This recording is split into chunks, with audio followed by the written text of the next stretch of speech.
naik camel.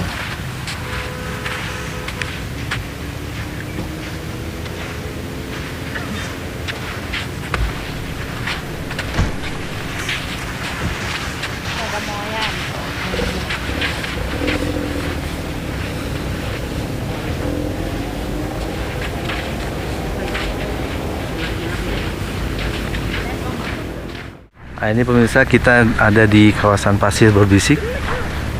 Pagi ini pasirnya tidak berbisik, tidak terdengar. Karena menurut guide kami baru muncul kalau pasirnya kering dan ada angin. Kita duduk di sini dan kesenyapan yang ada akan terjadi. Menurut guide kami bahwa suara pasir akan Jadi orang ngikutin. Kesempatan ini tidak dilepaskan untuk selfie. Destinasi selanjutnya adalah Kawah Bromo. Begitu parkir, kami langsung ditawari kuda yang akan mengantarkan kami ke Kawah Bromo. Ade Bia memilih naik kuda, sementara yang lainnya berjalan kaki.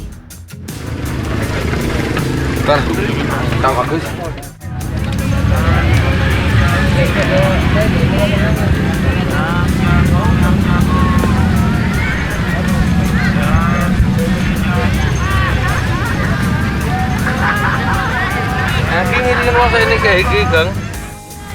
Ya, bisa kita sekarang akan ke Kawah Bromo.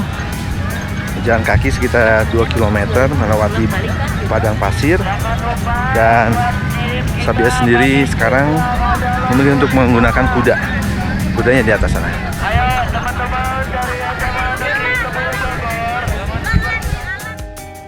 Perjalanan ke puncak Bromo lumayan menyita tenaga.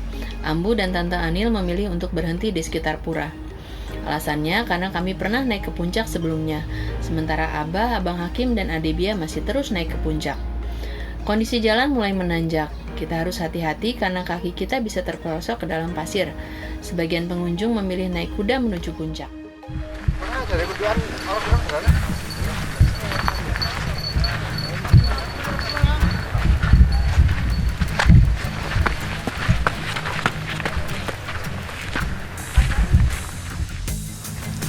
Ya pemirsa, harga sewa kuda yang akan mengantarkan para pengunjung naik ke atas ternyata semakin dekat kepada kawah semakin didiskon harganya.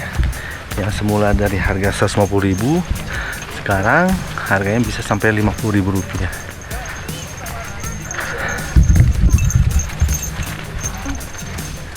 Bah. Kuda hanya mengantarkan hingga batas gerbang. Untuk ke atas puncak atau kawah, pengunjung diwajibkan naik sendiri. Saya dan Ade memilih beristirahat di tempat ini. Yang naik hanya Abah sendiri. Ya pemirsa, setelah tadi berjalan hampir 2 km dari bawah, dan sekarang kita baru sampai ke pintu gerbang ke atas Kawah Bromo. Jalannya masih lumayan panjang dan ya tinggal sedikit lagi sebenarnya, karena di atas sana ada tangga yang menuju ke Kawah Bromo.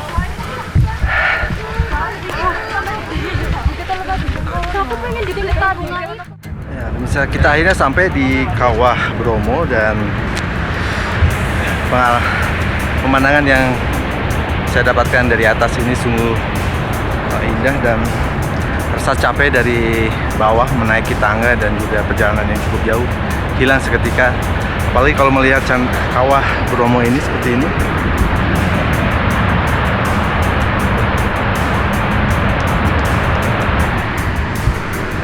Bila kamera saya cukup sensitif untuk bisa mendengarkan suara dari kawah ini, mungkin seperti mesin besar yang sedang bekerja, dan sungguh luar biasa suara yang dikeluarkan oleh kawah ini. Dan pada hari Kesodo, yaitu hari di mana kalangan umat Tengger atau penduduk Tengger merayakan, istilahnya merayakan hari ulang tahun dari kawah ini, Kawah Bromo ini. Nah, biasanya di sini ada ribuan orang yang akan datang, tidak hanya dari warga Tengger sendiri, tapi juga dari para pengunjung dari seluruh Indonesia maupun seluruh dunia datang untuk menyaksikan ritual tahunan yang ada dilakukan di kawasan Tengger ini. Dan biasanya warga Tengger akan melarung atau sedekah bumi dalam bentuk hewan ternak dan juga sayur mayur hasil kebun mereka, dan dilemparkan ke dalam kawah ini. Dan uniknya, walaupun kawah ini sangat terjal seperti ini,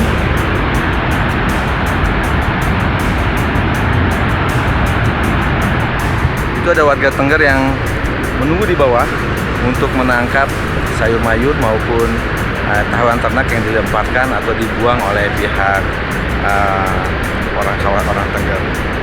Ya, resikonya sangat berat, sangat besar, karena ketika dia terjatuh dan tidak ahli, dia bisa masuk ke dalam kawah yang dalam dan juga sangat berbahaya di dalam.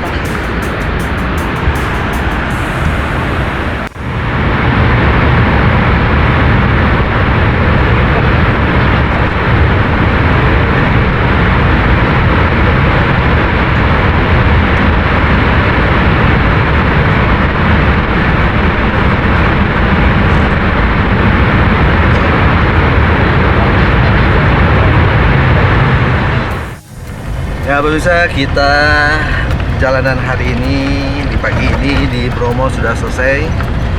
Kami akan pulang kembali ke motorhome, parkiran, dan mungkin siang ini akan menikmati dulu suasana di Bromo. Untuk selanjutnya apakah hari ini atau besok baru melanjutkan perjalanan kembali. Terima kasih Bromo. Terima kasih Mas Hari. Ya, sama-sama Pak.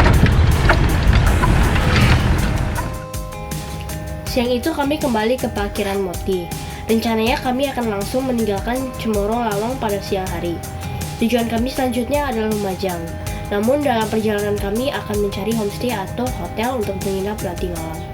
Sebab perjalanan menuju Lumajang masih jauh.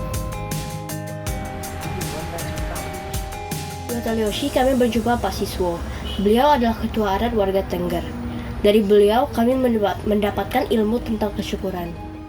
Itu juga mereka punya pemahaman-pemahaman yang luhur tentang manusia dan alam. Mungkin Bapak ada yang bisa dibagi tentang masyarakat Tengger, seperti apa sikap hidup mereka?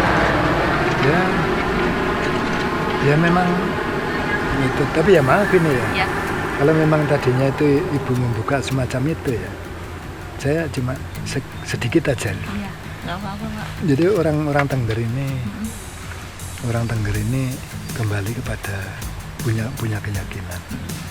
Jadi apa ya? Bromo itu adalah alam ciptaan Tuhan. Itu menghidupi terhadap manusia. Berarti menyatu dengan manusia, antara alam dengan manusia menyatu. Sehingga masyarakat Tengger itu punya keyakinan bahwa Bathara Brahma, Brahma itu ada Sang Hyang Wisesa. Maksudnya memelihara, menghidupi, memberikan hidup terhadap umat manusia. Sehingga ya sebagian besar masyarakat di sini itu yang memang meyakini bahwa kehidupan kita itu di samping ciptaan Tuhan, Allah Subhanahu wa Ta'ala yang Maha Kuasa, yaitu alam yang menghidupi. Saya kira sama dengan yang dibongkar tadi itu ya. Hebat tuh itu. Jadi alam yang menghidupi. Jadi hidup berdampingan selaras sama alam ya Pak ya? Selalu berdampingan. Apa namanya, mengambil secukupnya gitu ya Pak ya dari alam. Bersyukur. Kita selama hidup ini, contohnya saya sendiri masyarakat Tengger itulah. Itu menanam gubis. Itu contoh kasar gitu aja ya. Menanam gubis. Gubis itu berapa sih besar bijinya itu? Kecil sekali gitu. Iya. Ya. Kita tanam. Tapi ya dengan syarat kita itu harus memelihara. Kita pelihara, kita pupuk, kita obati. Sehingga nantinya itu membesar sampai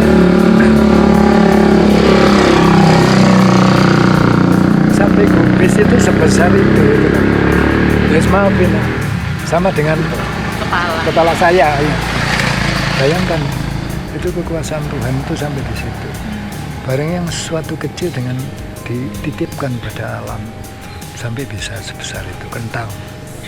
Kentang itu satu tanam, akhirnya kalau sudah menuai kentangnya itu sampai 10 biji besar-besar satu gitu. pohon itu ya Pak ya? Itu kita kan sudah bersyukur, sangat bersyukur sekali. Iya.